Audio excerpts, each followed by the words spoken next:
The strong is chat will depend on the some attributes. Like message to indicate that who is the receive the message, and message from indicate that who is the send the message.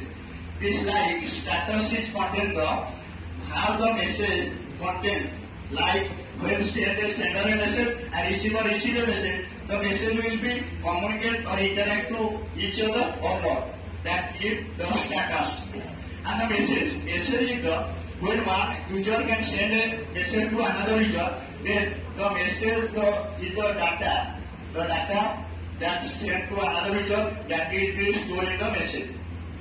In the case of a request, when a sender send a request from the server indirectly, or it is work like a internal, not external.